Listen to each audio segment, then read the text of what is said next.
off the lawn. Walk off the rouser, and you shake off the lawn. You pick up the bases, you bring off the lawn.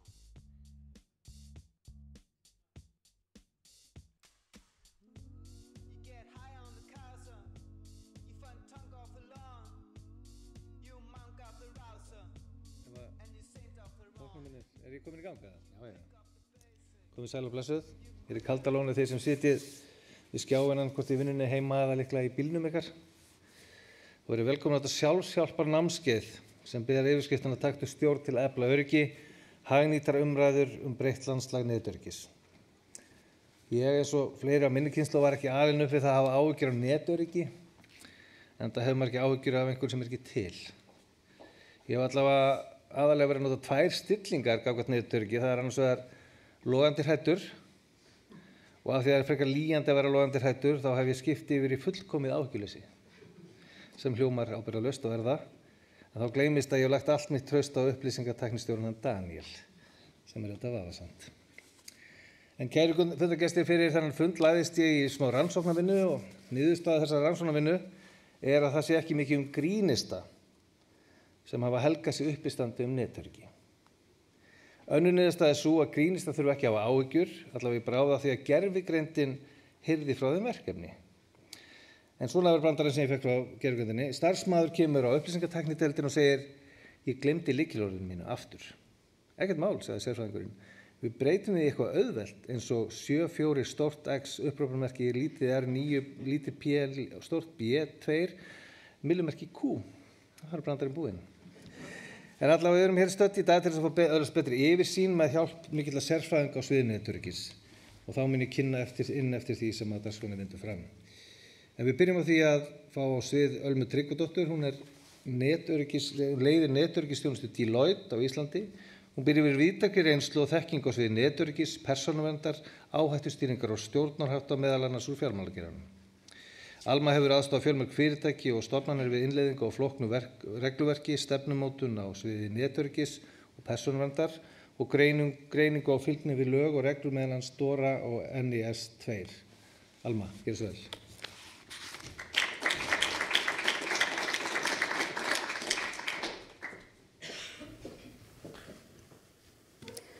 Takk fyrir og velkomin. Takk fyrir að fórna ykkur út í snjóinn.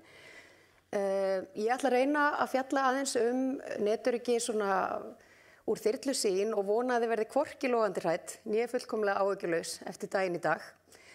En það hefur ekki farið fram hjá neinum að netöryggislandslagið hefur tekið gríðarlegum breytingum, sérstaklega með tilkomu Evrópuregluverksins og NIS 2 og DORA, sem kallar á aukin viðbúnað frá fyrirtækjum og stofnunum.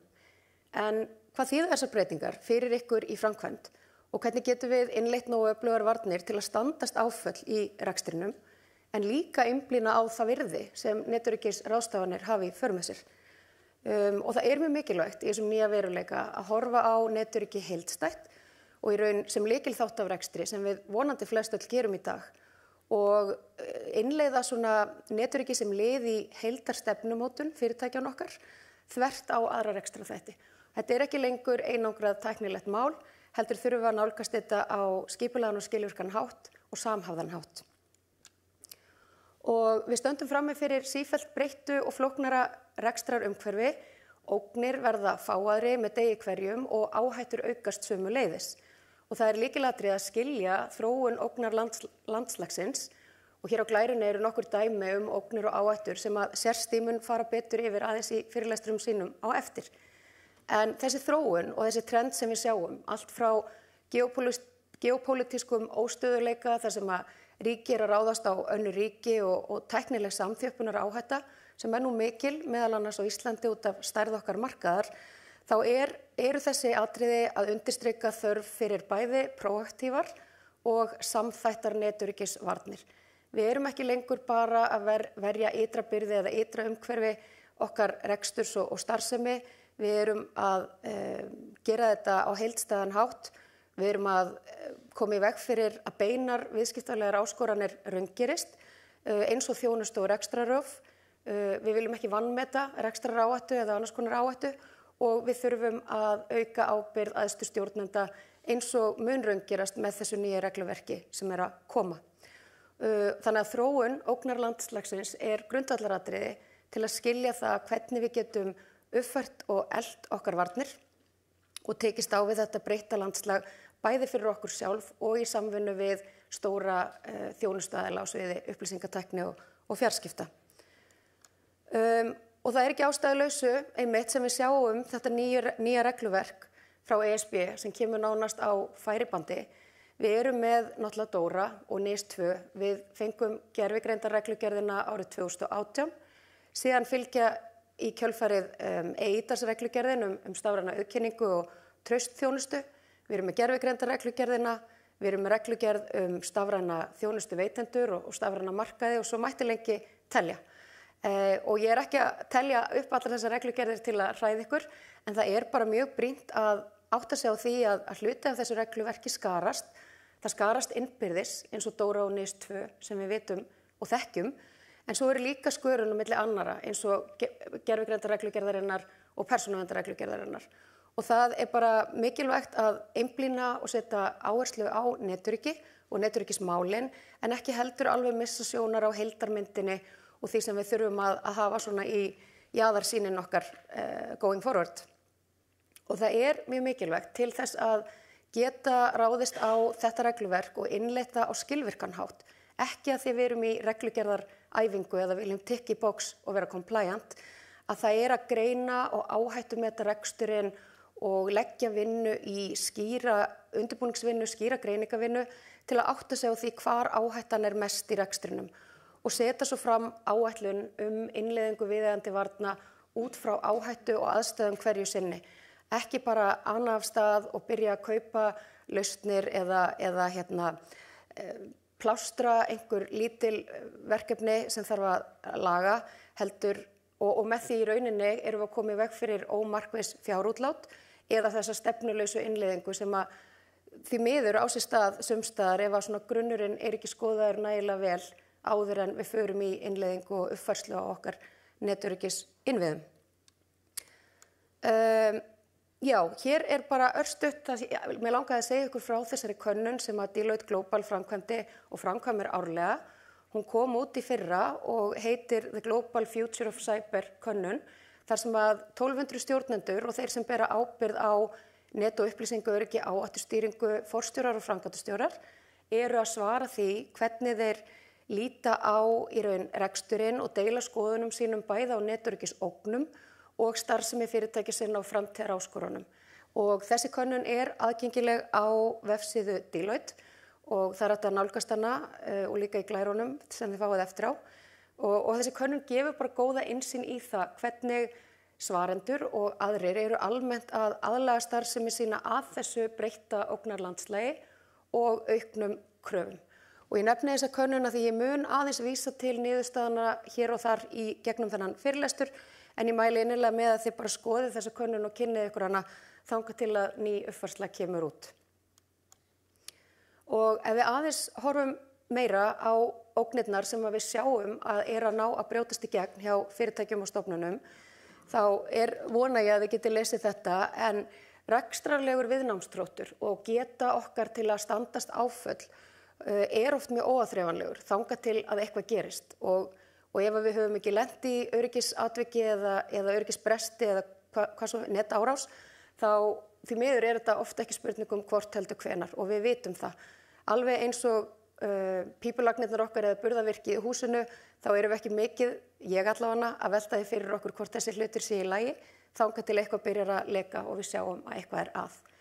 Og þessi árásarflutur sem að árásaraðilar hafa, alltaf að stækka og hann heldur áfram að vaxa og við sjáum að netglæpamenn og hryðjuverkasamtök stærstur hluti af þeim sem að ráðast á fyrirtæki og stofnanir eða 42% af heildinni. Og við sjáum líka algengustu árásir glæpamanna eða aðferðir þær sömu og þær hafa verið hingað til sem þá gagnageislátaka, vefveiðar eða spilliforrit, óværa. Þó svo að þessi aðferð eða þessi flokkur hafi minnkað milli ára. Þið sjáu að þarna munur á svörum í Future of Cyber könnuninni árið 2023 og árið 2024. Og þó svo að þessi flokkur hafi, eða þessar aðferðir hafi aðeins farið minnkandi, þá það á kostnað gervigreindar árása og árása sem byggja á sjálfvirkni og gervigreindavæðingu út af því og leiða þá til gagnataps eða trúnaðarbrota. Þannig að það áhætta sem líka aukast og við vonandi förum aðeins nánar í þær í panelumræðunum okkar hérna á eftir. Og hér bara, hvað maður að segja, lauflétt áminning að netöryggi og ætti að vera kjarninn í öllum stafrænum umbótum og nýsköpun.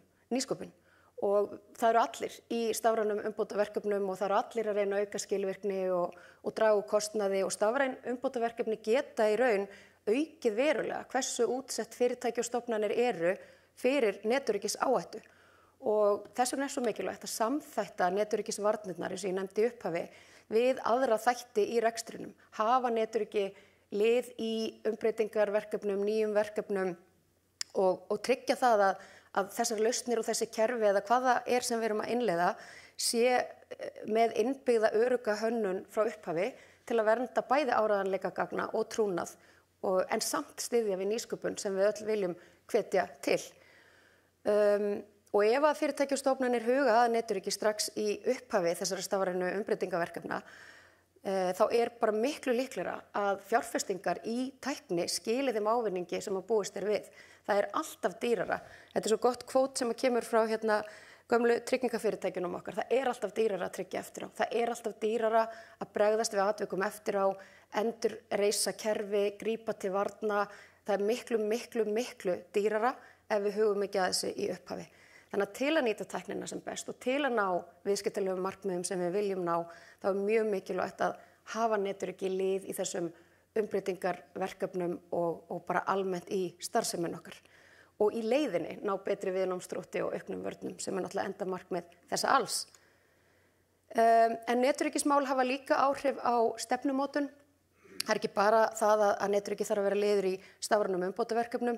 Þegar að fyrirtæki reiða sig sífellt meira á stafræna tækni, þá verður netöryggi lykilatriði í stefnumótum einmitt til að passa upp á þessar fjárfestingar af því að netöryggi langhlaup og það kostnaður sem fylgir því að innleiða varnir.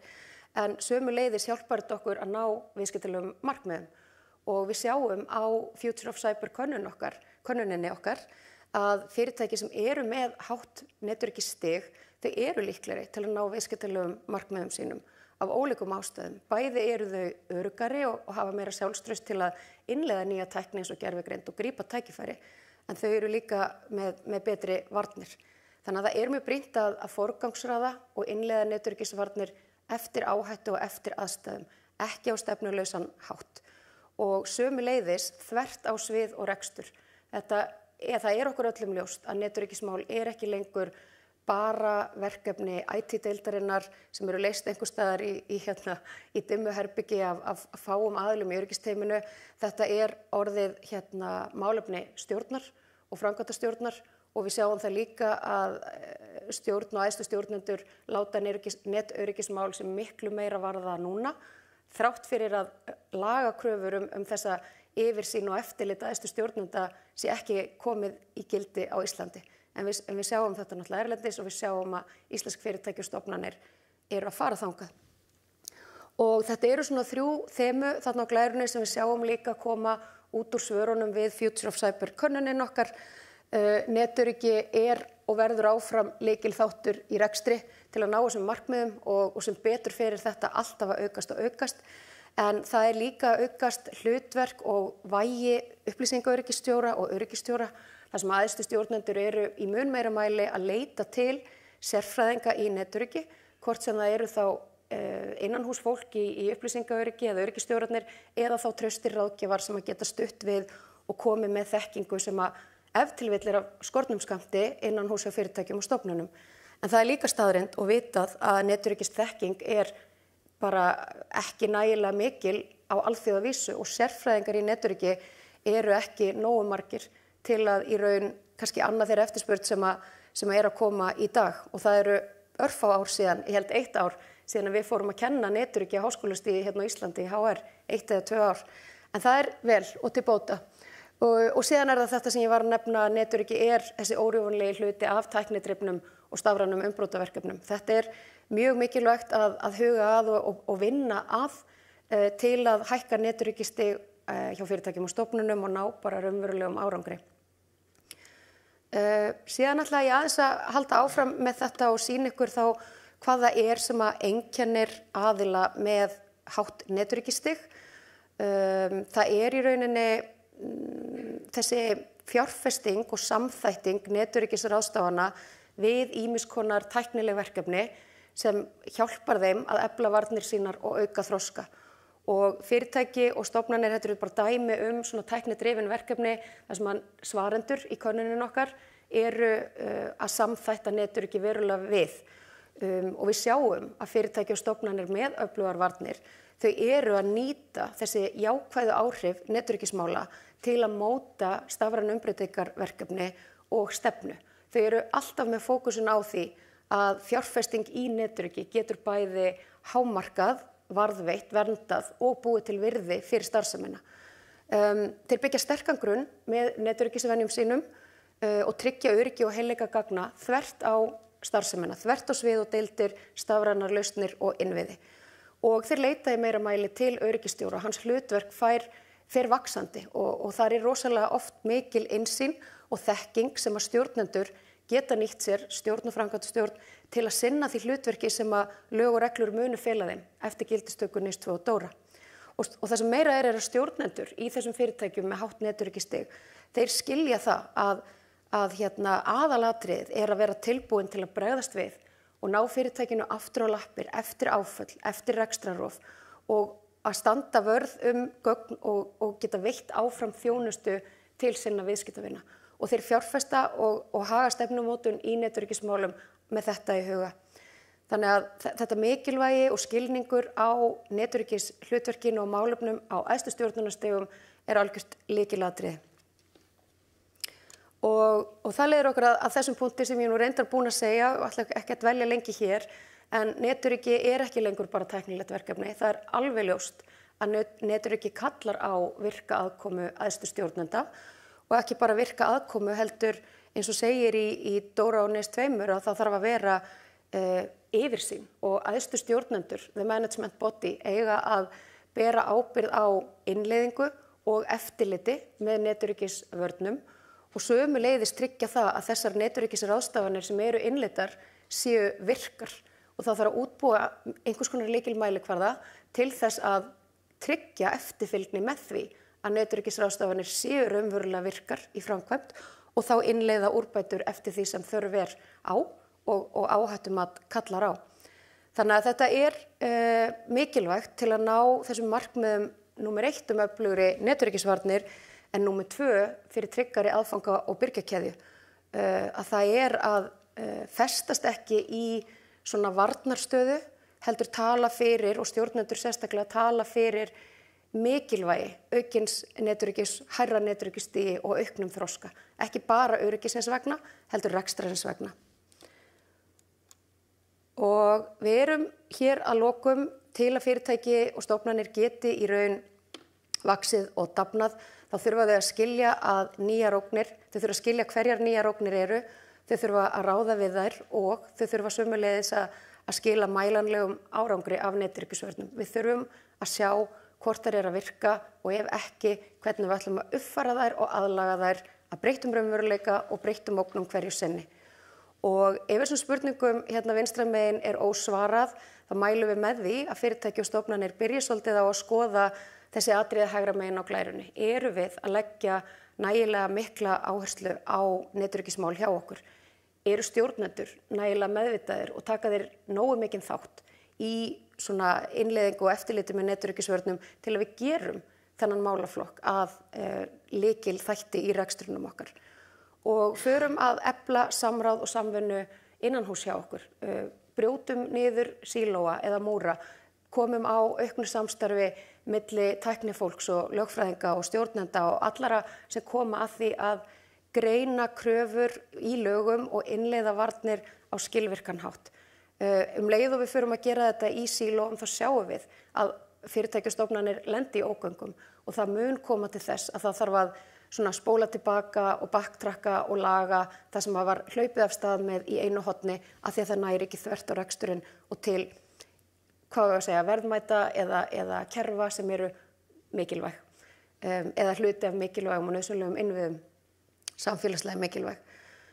Og þá það líka að þessi þriðji punktur að samþætta netöryggi við viðskiptaleg markmið og fjárhagsáætlun. Það leiðir til árangursríkari aðgerða og vera alltaf sífellt í þessari vitundavakningu mikilvægi netöryggis og fjárfesta á skynsamlegan hátt. Það enginn að fara að ná reglufylgni við NIS2 og DORA á einhverjum mánuðum. Það mun ekki gerast. Það sem skiptir máli að varða leiðina vel, byrja á góðri greiningu á því hvar við stöndum, hvar áhættan og hvert okkar target state, hvert ætlum við að fara á einhverjum ákveðnum tíma. Og það í raun þessi grunnur og þessi áætlun sem við viljum þá geta sýnt eftirlitsaðilanum það hvað við erum að gera og hvert við erum að fara á hvaða tíma.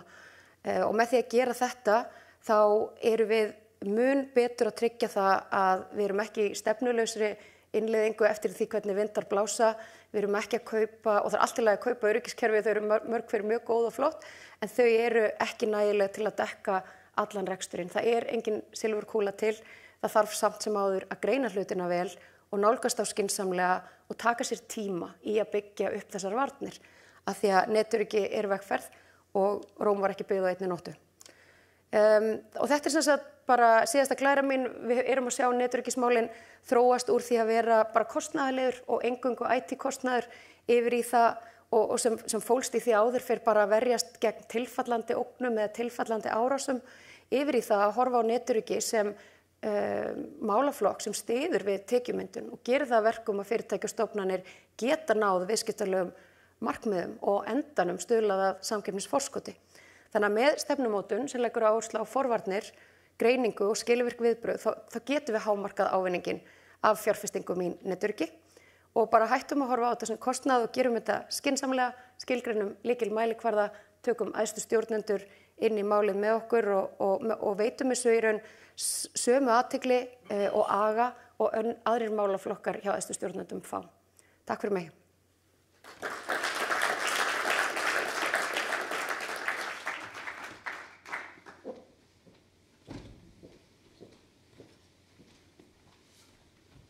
Takk fyrir, Alma. Næsta svið Shesti Statopoulos. Hún leiðandi rödd á sviði netöryggis á Norðurlöndum og partner og yfirmaður netöryggismála hjá Deloitte í Noregi og á Norðurlöndum. Hún hefur yfir 20 ára reynslu af upplýsingatækni, öryggismálum og fjarskiptum. Hún þekkt fyrir að tengja saman flókna tækni og viðskiptastrategíu og hjálpa fyrirtækjum að umbreyta netörygis áhættu í tækifæri. Yfirskrift erindis hennar í dag How to stay resilient in today's threat landscape. Shesti, you're welcome.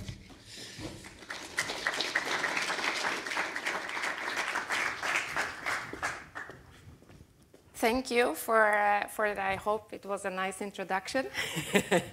I do understand a bit of the Icelandic when I read, but it's not so easy to translate when I hear it from Norwegian. But I love to be here. I love the snow. Thank you to all the resilient people who made it here. And I will now share the next 15 minutes on how we stay resilient in the cyber world. But there's a lot of things in common with being resilient as people and as a country, now more also in the digital space. But it always starts with the why, and then it's the what, and then it's also on the how side at the end. So I hope to share a bit of practical examples with you today on how we can stay resilient in today's threat landscape. But why does it matter for Iceland? All of the things that is going around us. There are, of course, the cyber threat. They are evolving rapidly. We see more ransomware. We see them, especially on the supply chain attacks. Those are we're depending more and more on each other in the supply chain, and that's also a lot to do with, of course, when we talk about the DORA and the NIS2 as well. For Iceland, you're the only NATO country without your own army. You're in the middle of the sea between US, between Russia, and this line. And because you also don't have that army, there is a lot of nation states that would like to test their capabilities and to see how can they, if they are able to actually attack Iceland, to test their strengths and to see are they able to actually penetrate you and also go through Iceland into other countries, because you do keep a lot of secrets here. Also, you have a lot of information about the other NATO countries. So definitely not only to see what you have yourself, but also what you are to others. And the cost of the cyber incidents, those are higher today than what they used to. Before, in the past, we were thinking, okay, how much is it going to cost us to bring up the systems? What's the direct cost of that? But have you considered the cost of your reputation? You are also depending on exports. You are a smaller country, and you're all depending on each other. So it's not only about the financial side, it's of course also the reputation, it's the operational, and it's more on the strategic side as well. And then the political instability and the trade disruptions amidst the more regulatory landscape. And here again, it's not only about the regulations here in Iceland. It's not only about the NIS2 and also the DORA, it's also about you being part of a global economy where you are doing transactions with the companies outside that is regulated in the EU. And then at the end, of course, the new technology changes and the digital landscape. We hear a lot about AI. I don't know how much you are using it daily in your work today, but I can promise you that those that are attacking us, they have used it for a very long time. And then when we combine this new technology with the new super computers that we are going to face, like quantum computing, so when we will fuel all of this AI with machines that can work with the speed of light and can calculate things we cannot even imagine it yet, of course, then it's going to be hard to close down all the vulnerabilities that we are having. And when we are thinking about all the whys, of course, and then we see, okay, who are they? The ones that is, we're talking about the threats, we're talking about regulations, we make it on the paper, and we're talking about vulnerabilities, etc. And then we talk a lot about the technology vulnerability, and I try to click, I'm sorry. Let's see here. And then we have these Hollywood fantasies about the hackers, who they are. We see the movies, and we're thinking, oh, it's a lot of people in the basements. It's all very, very exciting. It's very dramatic, and it feels like it's something from out of the movies. And if we don't think about it as something real, we're thinking about cyberspace. We talk about cybersecurity. It's a bit hard to think that this is something that we actually need to protect ourselves against. It's something that happens to everybody else, but it's not going to happen to us. It's like this morning, driving, coming in here. We know that there's going to come snow every year, and still it's a surprise. It's the same in Norway as well, when the first snowfall comes. So we know that it's going to happen. We know that there's going to be cyber attacks. We just don't know from where or when. And then it's a lot about the technology. We talk about, all the things that we need to implement to keep us safe. But it's people attacking. Let's not forget that. people like us. So we are the one using the technology. We're also the one that have to live with the consequences of the cyber attacks, but it's also people who are attacking us. Some of them sit in uniform. Definitely a lot of those. They have a lot of capacity. They have a lot of capability. And most of the times, they don't do anything. They just want to be there, just in case. They're hard to discover when they are in our nets, but they're definitely looking for that turn-off switch of our critical infrastructure, like telco, like energy, like water, all the things that we are depending on in our society. And then it's the normal person. You don't need to have a lot of tools today. You need to have a PC or a phone. Lots of students in Turkey, for example, they finance their studies through hacking people's gaming accounts or Instagrams, etc., and asking for $50 to open it back up. So it's not the Hollywood thing where we're sitting in the dark with a lot of screens, etc. And also today, when we have, like now, AI is taking a lot of work and jobs that we've had in society. And what about all of those IT-skilled people? You don't even need to have those IT skills, but what happens when thousands of people are being laid off because of AI, and they have these skills that they can easily make a good earning by doing the low-level hack. So don't forget, these are people. They're waking up in the morning. They're delivering their children to school. They come home. They make dinner. These are regular businesses like the ones that we are working in.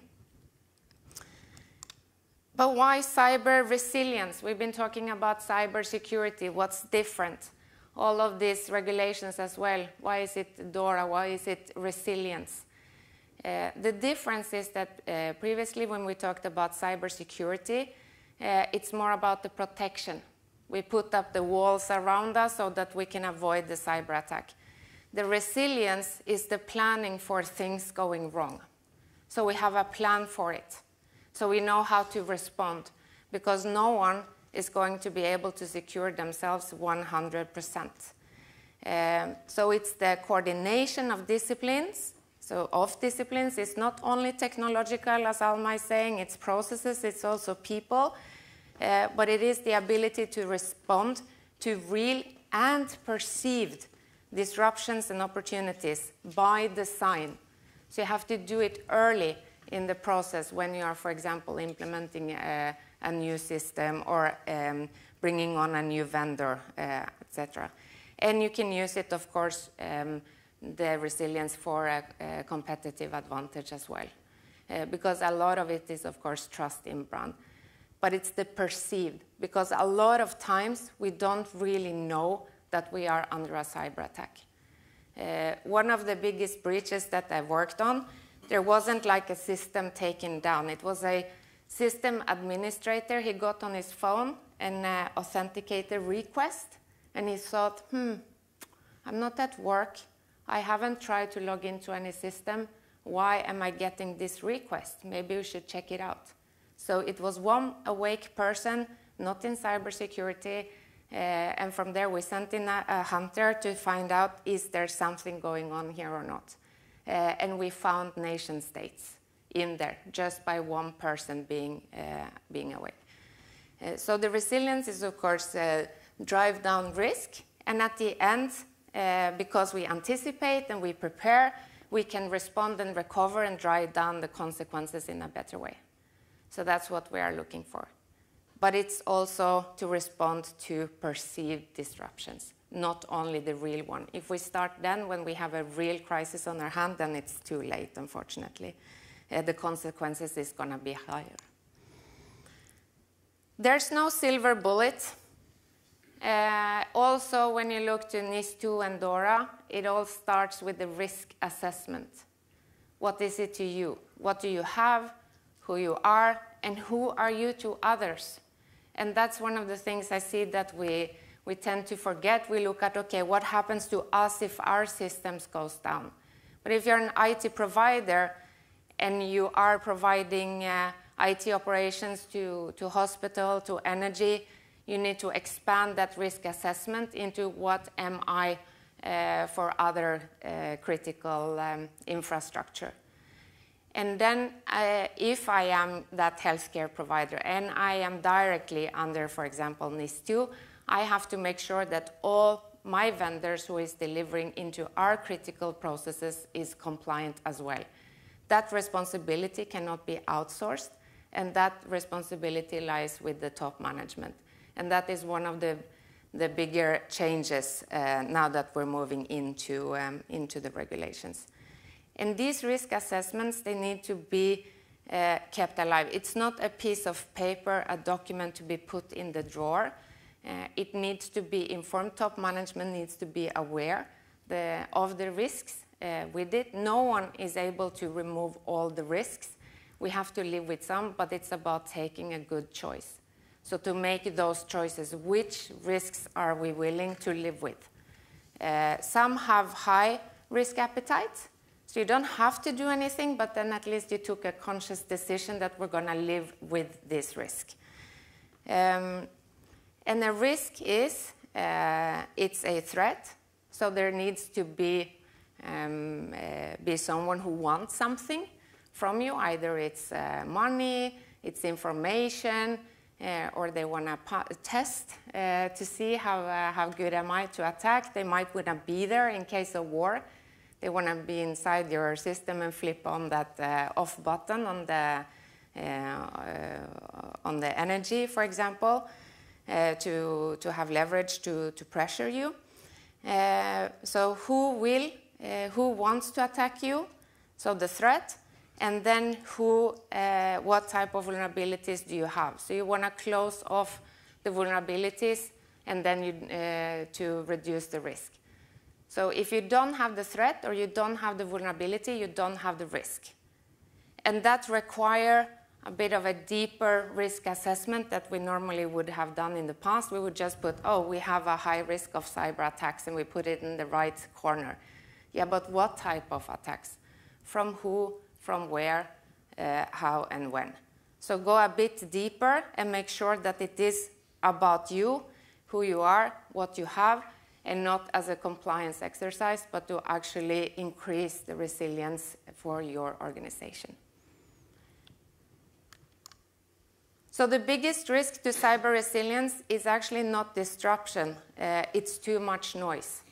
There's a lot of noise. It's complex. A lot of people will tell you different things. You're going to read news about this and that. It's just too much to take in. But so the disruption, and it's going to happen, but the ability to withstand that disruption, that's what we are after. So to plan for disaster, and then it will be fine. Thank you.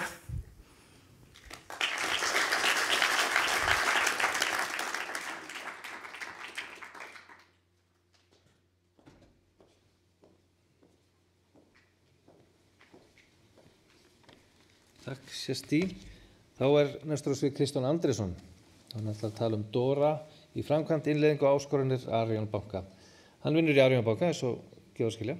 Þar í áhættustýringu og forstöðumaður rekstrar og sjálfbærni áhættu. Hann hefur tekið þátt í innleiðingu DORA-regluverksins í bankanum undanfarna mánuði og samhæft vinnu milli deilda og tryggt að ferlar og kerfi uppfylli nýjar kröfur stafrænan viðnámsþrótt. Hann hefur verið 20 ára reynslu á fjármálamarkaði. Hann er líka góður í eldhúsinu, ég þekki það persónulega. Hann hefur unnið í 3 bönkum, 2 stórum og 1 litlum og einnig á fjármálaeftirlitinu. Kristján, gjörðu svo vel.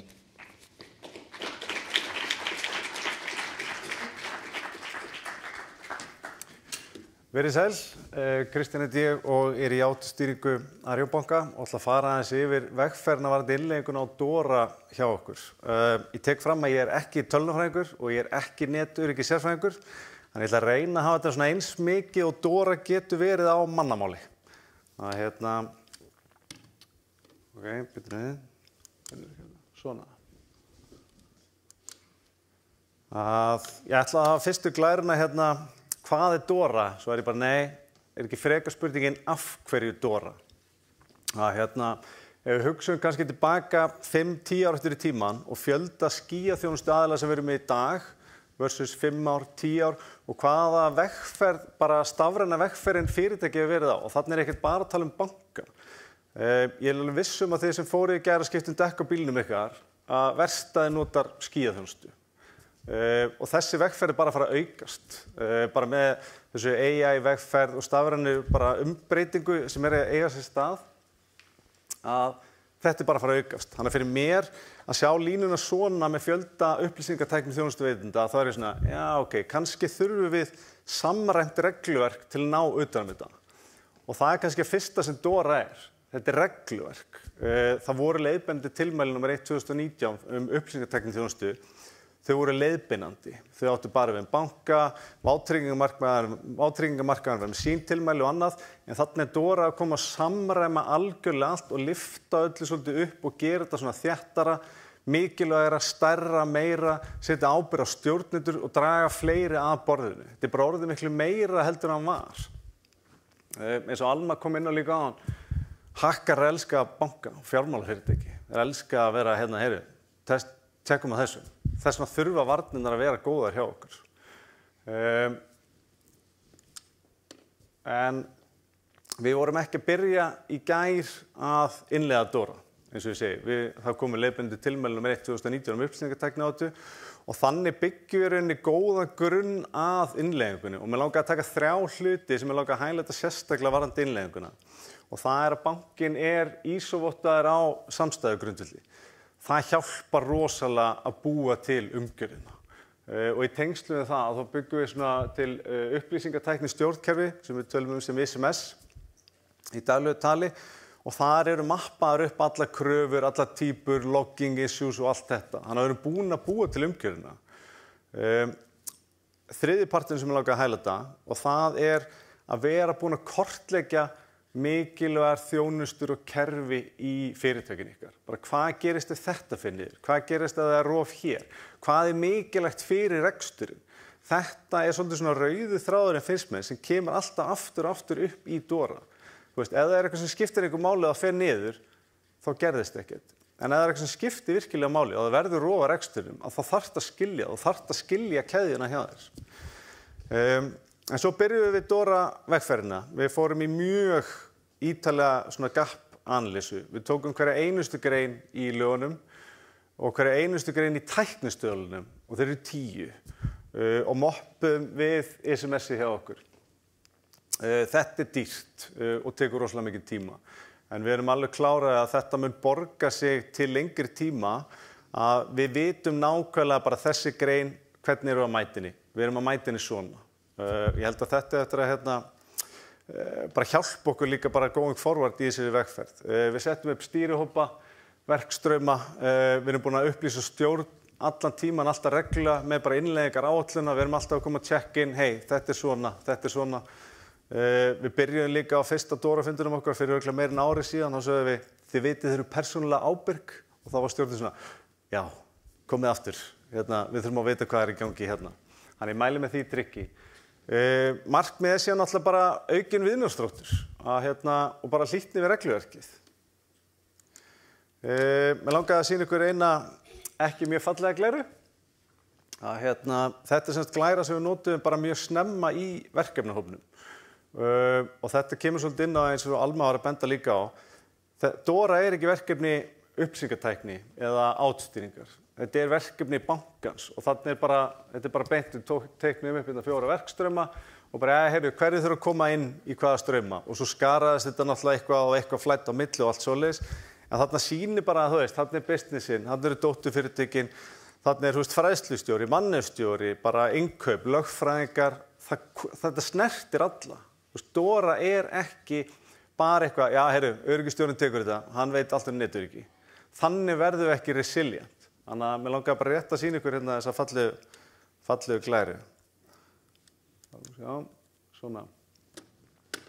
Þá erum við komin að DORA. DORA skiptist í þessar 5 stoðir. Og fyrsta stoðin, ICT Risk Management og ICT Third Party Risk, það voru svona stóru pillarnir fyrir okkur innleiðingunni. Þar var virkilega mikil vinna. Varðandi ICT Risk Management, þá við áttum fullt af stefnum, IT-strategíur, ICT Risk og Security Policy og allt. Við þurftum að taka þetta allt upp, bara hverja einustu stefnu. Bara við þurfum að þétta þetta, við þurfum að gera þetta betur, við þurfum að hugsa þetta aðeins öðruvísi og það er kannski ágætt leið að hugsa þannig eins og við hugsum bara útlánaáhættu. Við erum búin að lána peningar rosalega lengi. Við erum með fullt af geggjum líkunum og indicator og KRIs og áhættustýring gerir þetta og businessin gerir hitt. Við þurfum svolítið að fara að hugsa upplýsingatækni áhættu eins og útlánaáhættu. Við þurfum að fara að búa til þessi dashboard, við þurfum að vera miklu betri KRIs, Early Warning Indicator, KPIs. Þannig að þurfum að vera miklu þróari í hvernig við metum áhættuna.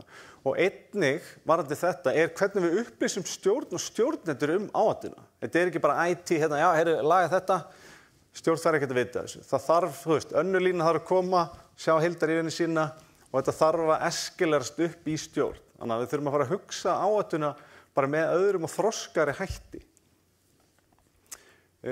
Incident reporting, þetta við erum búin að tilkynna til eftirlitsins mörg ár. Þetta var ekkert svakalegt mál fyrir ykkur, en þarna sem Dora að gera að koma með þessa samræmingu inn á markaðinn. Þarna vera að samræma nákvæmlega bara hvað á tilkynna, hvernig, hvað cyberattack, hvað þetta, koddu með þetta til mín, allir gera þetta eins. Þannig að þarna kemur svolítið samræmingin inn.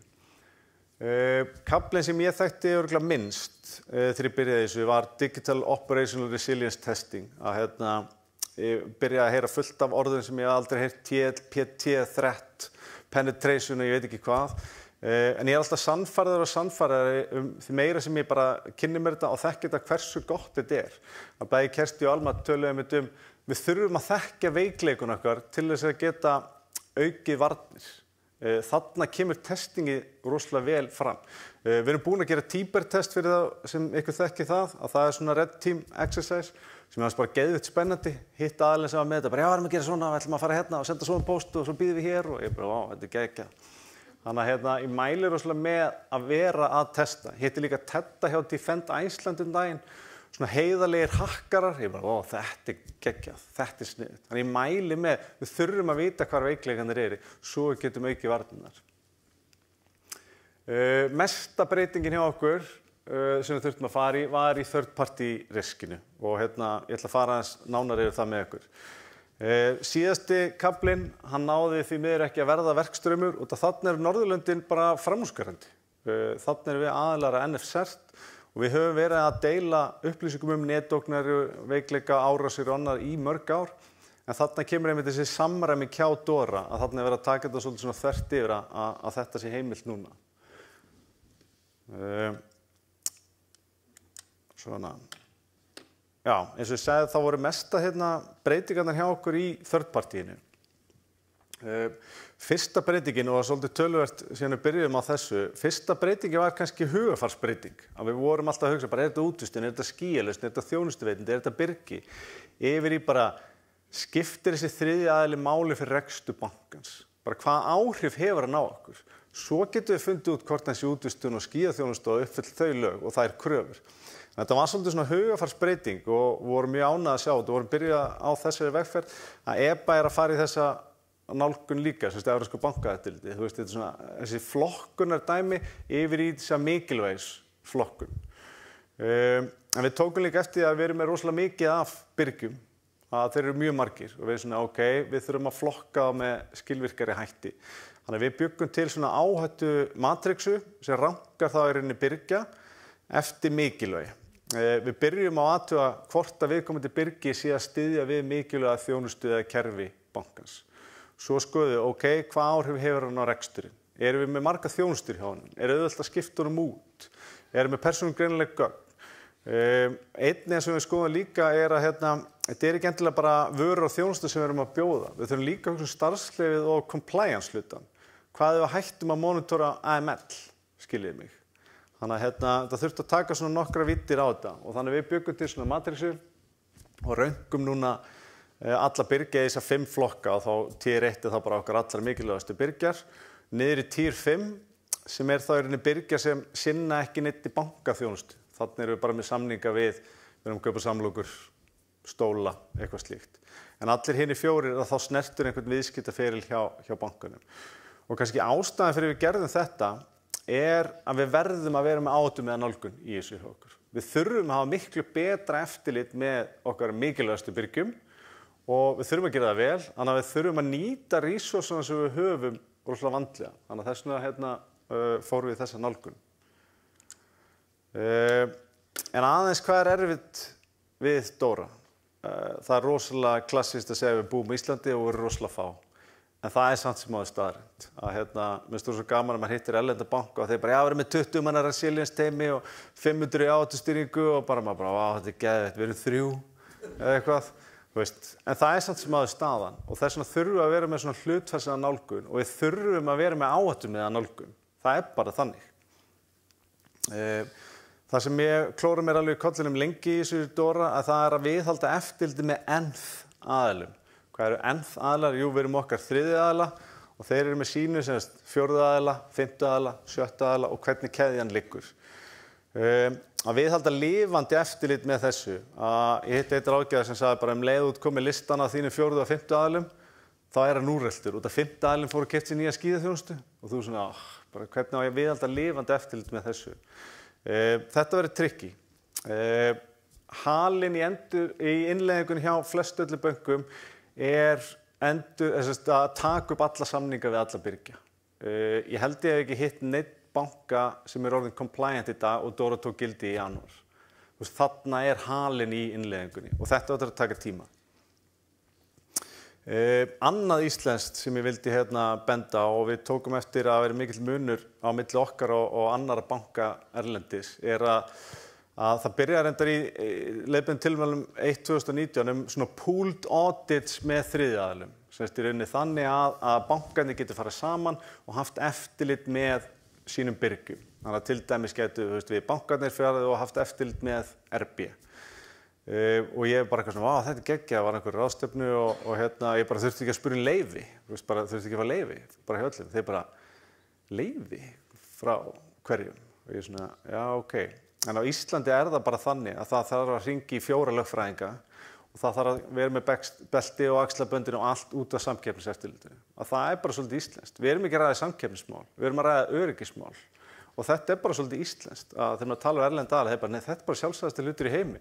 Við farum bara fyrir saman, tökum það út og það ekkert issue. Það má langa að hælda þetta.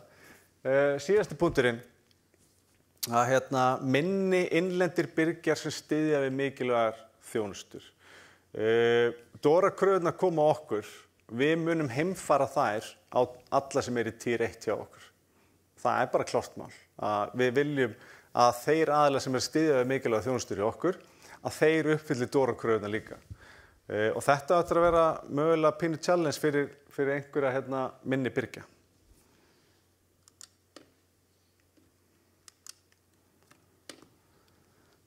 Ég ætla aðeins að draga þetta saman í lokin.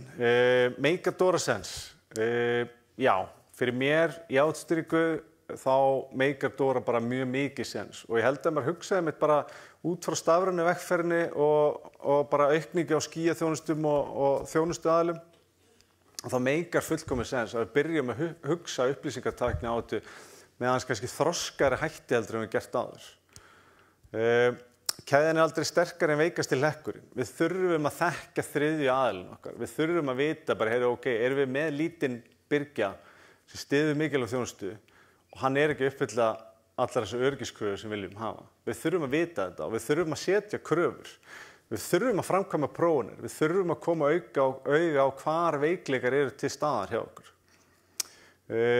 Ég mæli með að gera mjög ítarlega gappgreiningu og virkilega kynna sér efni Dóra og eins með þegar NIS 2 kemur. Það borgar sér svo mikið going forward að vera búin að bara lesa þetta allt, mappa þetta vel, skjala allt og þó svo að kosti tíma og þá alltaf að fara að borga sig. Við þurfum að vera átumið í okkar nálgun. Það bara þannig. En það þýðir samt ekki að til dæmis tier 4 hjá okkur í þriðjaalum það þurfa allir að uppfylla lágmarksöryggiskröfur. Það bara þannig í dag. Og eins og enda kannski bara á það sem Alma sagði líka. Dóra snertir allan bankan. Við þurfum að draga alla að borðinu. Við berum öll sameiginlega ábyrgð á að auka viðnámsþrótt í okkar fyrirtæki. Já, ég held að ég segi þetta bara gott. Takk fyrir mig.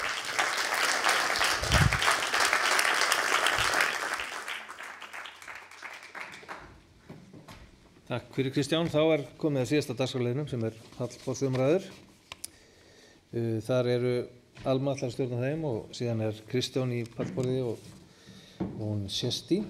Auk þeirra Stephanie Rice, hún leiðir netöryggis- og viðnámsþróttateymi Deloitte í Danmörku og auk þess leiðtoginn viðnámsþróttar á Norðurlöndunum og í hópi stjórnanda Deloitte sem leiða vinnu sem tengist viðnámsþrótti í DORA-reglugerðinni.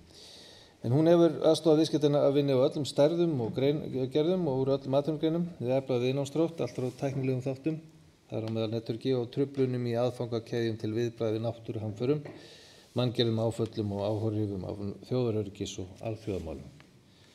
Þá líka Finnur Beck, sem framkvæmdastjóri Samorku, sem samtök orku- og veitufyrirtækja. Hann með BA-gráðu í stjórnmálafræði frá Háskóla Íslands, auk BA- og mastersgráðu í lögfræði frá Háskólanum í Reykjavík, 5 háskólagráður, takk fyrir. Hann hefur fjölbreytta reynslu frá því að hafa starfað sem yfirlögfræðingur og þar lögmaður og lögmannsstofu og ýmiss konar fyrirtækjaráðgjöf. Hann vildi taka fram að hann var einn af síðustu Íslendingunum til að fá rafmagnsritvél í fermingargjöf. En allt frá því að hann splæst í ISDN-tengingu árið 1997 hefur hann verið forfallinn áhugamaður tölvur og nýjustu tækni. Ég ætla að bjóða ykkur allir velkomin hérna á sviðið.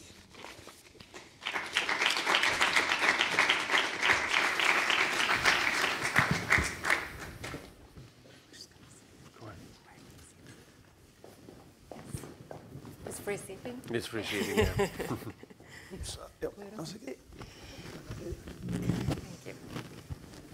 you. Alltaf skiptum mér af. Okay, so we're going to switch to English now. Welcome to our panelists. And I hope you have all had insightful we've had insightful presentations from Kirsti and you, Kristján. And I just, again, want to thank everyone, the truly resilient people, like Kirsti said, to brace the snowstorm that almost never was. But we also have winter's break in elementary schools in Iceland. So I'm just really happy with the turnout and hope that people are watching at home. So many people here know that I can speak at length about things that are passionate to me, like the Eurovision Song Contest. I'm not going to go there today. But we have this expert panel with us. You bring a wealth of experience from different sectors, and I'm just very looking forward to navigate and go deeper in these topics. So to start off with, we would like to invite the audience to ask the panel some questions, share your thoughts. We have a microphone that we will take to you if you raise your hand.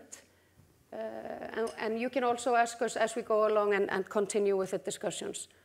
But while you maybe gather your thoughts, I have one general question to start with to Kirsti and Stephanie. So even though cyber resilience is not only about regulatory compliance, we are implementing NIS2 and DORA in Iceland, with DORA being a bit further along. But could you maybe give the audience an overview of the similarities and maybe the differences between DORA and NIS2? Do you want to start? Do you want me to start? I can take the first very, very high-level difference, and then I will chip in. Yes. So one of the biggest differences is that DORA is an act. It's not optional, while NIS2 will differ from country to country because it's a directive. So it's going to be implemented different in Iceland compared to Norway, Denmark, Netherlands. Correct. Yes. And with being an act and knowing that, of course, DORA in Iceland has also a certain variance.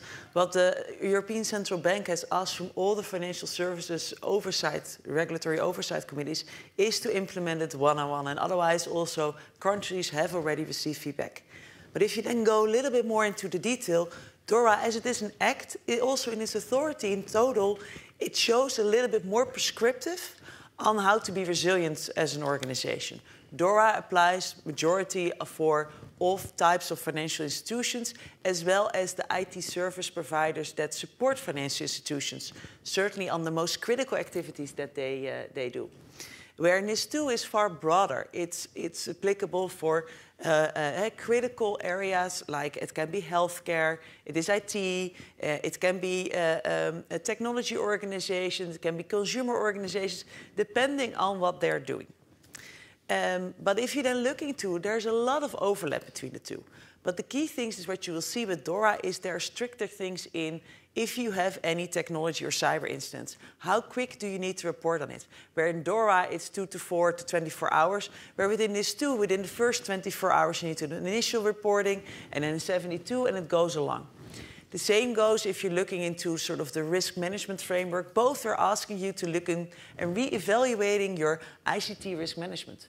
Where in DORA, they're asking you to really make a concrete ICT risk management framework for financial institutions. Where NIS2 gives you guidance in what you need to do in policies, procedures, etc. And the same goes if you're going into testing. DORA requires financial institutions and the supporting technology organizations to go quite more in detail in what you need to test, where NIS2 gives more a guidance of what you would need to take into account. And the same goes also if you're looking into third parties, the contracting of third parties. It has a combination of both. Both have similar requirements, but DORA just gives more firm body into it. What is required, how financial institutions and their IT service providers need to act upon it, where as a directive, NIS2 is more generic and goes a little bit less prescriptive or more less strict. Mm-hmm. Thank you both. We really need to see a draft legislation of NIS2 in Iceland. I think everyone is waiting for that. It's being drafted now at the regulator. But if we focus a bit more on NIS2, Kirsty, and we in Iceland have, of course, very small and medium-sized companies compared to the EU definition of small and medium enterprises. Maybe some of them are less cyber mature. How can they begin their NIS2 journey without being overwhelmed, maybe due to lack of resources or lack of cyber capabilities? Yeah, and I think Stephanie has a very valid point where you say that it's more of a guidance. Yeah. So we definitely take it as a guidance. It's something it's a good thing to do, no matter what. If you are under any legislation or regulations or not, to actually do that risk assessment. What do I have? Who am I? To whom? And take it from there. Which risk can I live with and what can I live without? But of course also there is, if you don't have a lot of on-prem systems, so small and medium companies, they outsource quite a lot of their IT and the core processes. So probably you can benefit from your outsourced environments as well, because some of these IT vendors, they will have to comply with, because they're going to have clients again that is under regulations, like energy sectors as well. So I would look for those references when I was doing my IT and my processes. Yeah. But definitely it's benefit, and you can learn a lot from the bigger ones. And people like to give advices, so you can always call. Yeah, exactly. Always call. And turning our eyes to the energy sector, Finnur.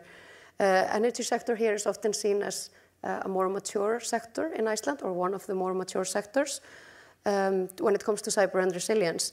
Do you think there is a need for stronger guidance from regulators, or do you maybe think that more progress will come from collective collaboration either within industries or across the industries? I actually think that we need both. Yeah. You're right in that the power sector and also the utilities in Iceland have been really proactive in trying to develop their defenses, their awareness, and much of it is done through professional collaboration, be it within cyber platform, which we have within our organization, in which we can bring together the specialists that are really dealing with cybersecurity, but also through international cooperation and Nordic cooperation, which was mentioned here, which is identical, I would believe, in the power sector. And this is a public interest issue, so it was a good point that Christian raised, this. We need collaboration, especially if you consider the small size of companies in Iceland. We need collaboration. We need to exchange information on threats, on how to deal with them, how to digest whatever information is coming from abroad, because Iceland will always be it's just a link in a big chain of interconnected systems. So we do not want to be the vulnerable part in which evil parties can go through into the systems, be it NATO, be it Nordic cooperation. So definitely more collaboration. I think we also need some more, I would say, something more from the government, because once you come up with the requirements and you open up for fines and very serious consequences, you have to be very clear about what you want the companies to do. They're really willing to do it. They've been doing a lot, but the legal requirements need to be really explicit in order for the companies to be able to fulfill them. Mm-hmm. Exactly. Thank you. They're good points. Are there any questions? I can keep on going, but we would really love to hear from you if you have questions or want to share your thoughts. You just need to wave to me if someone raises their hand. I'm just going to wait for you. No. Okay. No. So, okay. We'll just continue on, Stephanie. If we look at the increased number of cyber attacks and disruptions that we've had, say, for example, the new Amazon Web Services disruptions, how should organizations prepare themselves together with vendors? Because you can't do it in a vacuum. You probably need to reach out to your vendors and do something together, or what? Well, yeah, I think if everybody who's reading the newspapers knows that so many attacks currently are happening via your third parties. Amazon was not an attack, but it was a technology disruption that recently happened. I think the biggest one that we all know is the Jaguar Range Rover one that was published, it was now 2 months ago. It was published last Monday that it already cost more than $2 billion. That only that one attack is not only for what it happens to the car company, but also all the other vendors that are related to that, and all the sort of end-to-end supply chain in total. And the same goes if you're looking to what happened to Marks and Spencer's. And there's so many examples of what has recently happened. And that is what both Dora and IS2 are trying to establish, an end-to-end resilience value chain. So not just for cyber attacks, but also for technology disruptions, supply chain disruptions, geopolitical tensions. And what it is aiming to is to collaborate, like you have mentioned, collaborate amongst you within the sector, but also collaborate with your IT vendors. And what is key in that is to have an open dialogue. Have an open dialogue, let's say, for instance, in the utility sector or in the financial services sector, at a leadership level. How can we strengthen each other? You will not reveal anything from a competitive advantage, but you can only make sure that you really are there together. And then join that with the IT companies. Because indeed, as you have mentioned, all the IT companies will get the same questions from all the other parties. And together you can be so strong, certainly in a community like Iceland. And we have seen it work in so many other countries as well that have already been a little bit further ahead with DORA and IS2 and also the SUR regulation that is coming, is to really sit together, because that's also the idea. How can you make sure you can strengthen each other? We all know that tomorrow not all companies will be fully compliant with all these new requirements. And the technology companies will not be either. But what is for you your target state? How do you want to move in there together? How can you support each other? And what are the workarounds that you can figure out as a team? And how can you also make sure you test that? You look into the scenarios together. And that can only make you stronger, because in the end, we're only as strong as our weakest link and our single point of failure. And that is the key thing when it looks into resiliency, is that we work on that together as a team. Mm-hmm. Exactly. Thank you. And then if we talk a bit about incident disruptions and response, how does Arion Bank ensure that your incident detection and response meets DORA's requirements, but also supports the ongoing business while, during and after the incidents? It's a good question. We have a very well-defined, like a major incident response process within the bank that we've been evolving continuously for years. Always looking through the back mirror, see what we can do better. Most of our major incidents don't make it to become an extensive incident. We're very well prepared of how things are going to go. We escalate things very quickly. Mm-hmm. So in that sense, we have a pretty well-defined major incident process. But regarding the contingency and resilience, I think it was like Kirsty said, we always have to be prepared for what can happen. So that's why we have like contingency plans. We do desktop exercises, so we can prepare for when or if things go south. We have like a manual. We've done like a tabletop exercise. We can, hey, we have to do this, this, and this. So yeah, we always have to test, see how we can do things better, and see what can go wrong. While keeping the business running While in the background. Exactly. Okay, that's great. Yeah, question. Perfect. Yes. Yeah. Okay, thank you. Christian mentioned earlier that there was a good point to point out to the board that there was personal liability involved. So to Stephanie, how do you ensure that these regulations and changes like DORA and NIS2 are put on the board agenda and stays on the board agenda through the cycle? Any tips and tricks that you can help us to ensure that? Well, the good thing that could help and sort of stick to hit with or stick behind the door is that there's now a senior leadership accountability. And with that, certainly if you're looking into DORA, there's accountability even, and certainly with the fines that are related to that, that is a sort of an initial start as a stick to hit with. But I think there is a major business case for senior leadership. If you're now talking at the board or you're talking to senior leadership of an executive, is that you cannot go around resilience in any form or any way. It's not if a disruption will happen, it's when a disruption will happen and which disruption will happen and how it will impact your organization. And there's quite quickly a return on investment or sort of a business case to make, how much it can save you as an organization if you are indeed prepared. If you are able to know that you think about what are all the scenarios that can happen to your organization, pick the most critical ones, and make sure with an all-hazard approach you have the right contingency plans in place. You have trained your employees. You have made sure that you know how to respond to a cyber attack. And that is also the sort of the points that can make it a strategic imperative for executives and for board. There is such a big return on investment. And the point that I raised on the Jaguar one, it currently is already $2 billion. That is such a significant amount. And if you look at into your own organizations, and even I did last week, I did with an executive in Denmark a wargaming exercise. The amounts of money that if you need to stop a day with your work, compared to the work it will cost to make sure you have those plans prepared, it's a simple calculation that any executive can make, that within one attack, you have already made the money back within the first 2 days. And that is something that you can really also make sure that if the boards understand and the executives understand how much it will impact the purpose that every company has, is serving your customers, serving the public, your role in the ecosystem and in the society, and how that can impact, then it's a no-brainer for them to have it at the top of the agenda, not just because of the accountability and that they now need to report to any regulatory authority about it, but also how much it can help them in their role as an oversight, if it's a board, to protect the reputation of the company, to support the reputation of the company, but also how you can really make sure that you bring value to your stakeholders, to your shareholders, and keep the financial consequences also to a limit for the organization and the operational ones. But maybe one of my panel members have another view?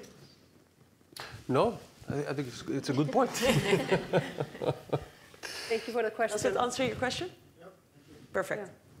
So continuing on with the senior leadership roles in incident management, Finnur, you held a leadership role at an energy company that had quite a severe disruption. What is your thought on senior leadership's role in these incidents and how to manage them? How important is it? I mean, it's never as important as when you're hit with a crisis, with a cyber attack. It's really an experience to go through, and it's been many, many years since it happened, but you're still digesting a lot of things from a management perspective. And I mean, there have been many points have been touched upon here in a very good manner. I think I would bring up 3 points. And most of them are like from an HR perspective, because I mean the people of the company are the most valuable resource of the company. You have to protect them. So, but you can gain a lot by creating a culture of awareness and also a culture in which people feel safe in asking stupid questions, in admitting to possibly having made mistakes, being able to talk to the IT people, thinking, is this okay? Like the incident that was mentioned when there's a staff member that just notices that something is happening. Then in my mind always, I mean, doing exercises and drilling, it's really, really important, like Christian mentioned. It's you cannot imagine the number of tasks that go down a long list when something like this happens. I mean, it's identifying, it's notifying authorities, it's It's looking at the revenue streams and taking care of the customers, ensuring that your operations are going okay, if that's even possible. So a lot of things has to happen. We sometimes joke about it. I mean, preparedness in some CEO's mind was a few years ago just having the speech towards the IT department ready, when something bad happens. How did this happen? Why is it happening? It's definitely not the case today. And the third point I would mention is just, I mean, to have a company that's the subject of a serious cyber attack, be it phishing or ransomware or hostage of the taking of the data, it's a real shock. So for HR, you have to be prepared to look after your people and think, how are we going to go through this with the least damaging effects to our good staff? Yeah, definitely. A great crisis communication plan is key, and the awareness and building up this culture of security, and where people feel okay to admit to mistakes when things go wrong. But Kirsty, do you maybe have some lessons learned from past experience that you would like to add to what Finnur just went over? No, but I think you're absolutely right. The lesson learned is that it's people in crisis. And the shock that comes, and it's the cyber attacks never happens when it's convenient. It's very rarely Monday at 8 o'clock. Normally it's Friday evening, it's Christmas Eve. We always heighten our alert during Christmas or summer breaks. We know that some of us is not going to have holidays, so it's about who will come in and take that first call. But the cost on people is high. There's a lot of burned out CISOs, a lot of burned out IT people, and then making sure that you have that you have trained, that you are prepared, will drive down the consequences a lot. I think it's up to 70% actually in difference. Because when that crisis comes, when that phone call is coming, we're under attack, you will do, your reaction is going to be what you're trained to do, because you can't really think, you can't hear, you're getting tunnel sight.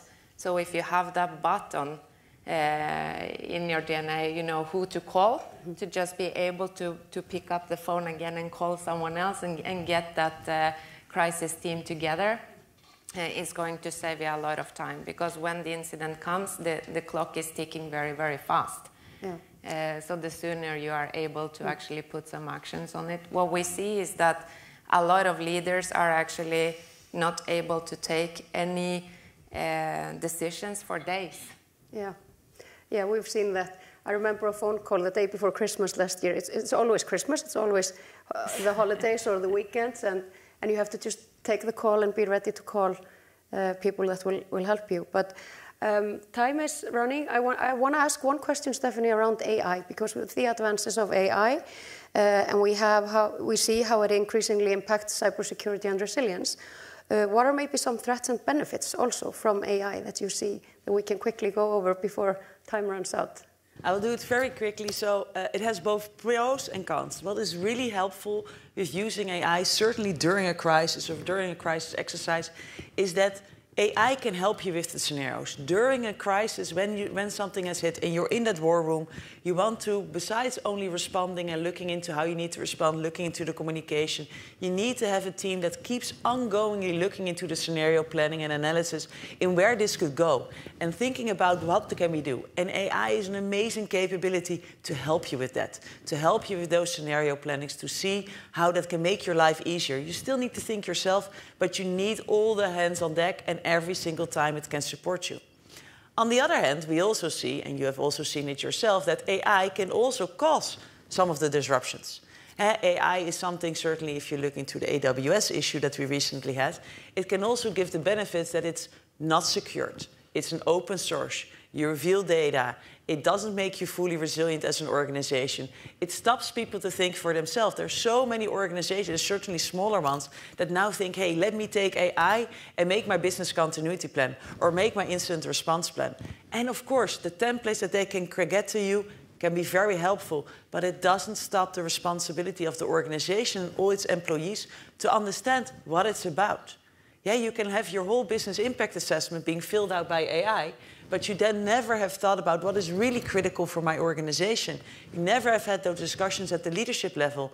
People don't know what is in their business continuity plan or in their incident response plan and how to respond to that, how to train for it. Does it really work in practice? So it can help you, and it can help you as a benefit, but there always needs to be, certainly in the cyber and resiliency areas, a personal hand to it. People who really understand what it's about, and that can strengthen the organization, but leverages it in these types of moments in crisis to help you save a lot of time. But think about that there's always something that you need to think about yourself. Yeah, thank you. Very good points. So also I talked a bit about, the worth of cybersecurity and the return on investment. So Kirsty, in a time of, cost reductions, people or companies might be growing a bit cyber tired. How can we prioritize cyber and resilience investments, and how can we see the return on those investments? The first question to ask is probably, can we afford not to? Yeah. For some, it might not be optional. You're under DORA, or you're under NIS2, or you are providing a critical service for society, for people. So then it's probably not optional. The other one is, can I give this? Will it give me a strengthened brand? A lot of consumers, for example, today, they buy based on their trust in brand, not necessarily on the quality of the service provided. So can I increase my brand, the value in my brand? Can I add new services to my customers? That's how we started providing SOC services from a telco in Norway that I worked in, because we had to make huge investments in our internal security. So we were looking to, okay, how are we going to get the top management to pay for all of this? And then we thought, they're not gonna, because it's just cost is not going to give any new revenue. And then we thought, can we make a new revenue? And then we said, of course we can make new revenue. So we took our internal SOC and we made it available to that telco's customers. And today it's one of their biggest revenue streams, besides providing phone services. So you can always say there's another IT vendor I helped a year ago with their DORA and NIS2 compliance. And I saw last week that they now offer a new service to their clients again, saying, oh, we are DORA and NIS2 ready. You can buy it, so can you get then your customers to pay extra for new services, or can you add it into your existing services and earn from that indirectly? Yeah. And of course, it's the cost avoidance side of it. Yeah. You need to properly calculate what does it mean for our cash flow, for example, to be down for 2-3 days. What's the real impact? But get the real data and the real facts. Don't just put it up in the right side corner saying, oh, it's cyber attacks is our biggest risk with their biggest consequences. Know the data, get the numbers. That's a good example. And the revenue from cyber attacks, I think it would constitute like the third biggest economy after US and China, the revenue that comes from cyber attacks. I think it's about, is it 15% of North Korea's BNP is ransomware attacks? So it's big business. Yeah. This is big business with normal people waking up, drinking coffee. It's not another, it's not unicorns or, Harry Potter. It's real. It is. So we have 3 minutes left. So just to conclude this, are there any more questions? No? Okay, so to conclude the discussions, I just wanted to ask each and every one of you, like based on everything that's been shared today and during these discussions, what would be your key message to take away from today? Shortly. For me, I think resilience is a collaboration. I think we all agree with that. And also, don't be afraid to find the weakest link. Start small. Don't boil the ocean. Start in small bits and pieces, but have your end target stay there to become resilient. Don't think you need to do it all, but in small bits and pieces you can get there, and then you also get your organization behind it, because otherwise you will never get it done. Yeah. Prepare for the worst. Then you'll be fine. Because it's never going to be that bad, right? How can I top that one? I don't know. No, I mean, it's been really enlightening to hear all of those presentations, and I would say just keep learning, and collaboration is key. That's the points that I take out. Very good points to end with. So I just want to thank you guys and thank everyone for coming and joining us and for the insightful discussions. A special thanks to our collaborators, Samtök Atvinnulífsins, for co-hosting, and of course, moderator, panelists, speakers, and all of you braving the snow. At 8 o'clock, I thought no one would be here, but we have quite a few people in the audience, and the important thing is that we are streaming, and we have the recording, and the information will get out to the people that couldn't make it, the non-resilient people. No, but if you would like to meet our panelists or have a discussion, we will be outside of Kaldalón, lingering on a bit, so please come and meet us and say hi, and thank you all for today. Thank you. Thank you.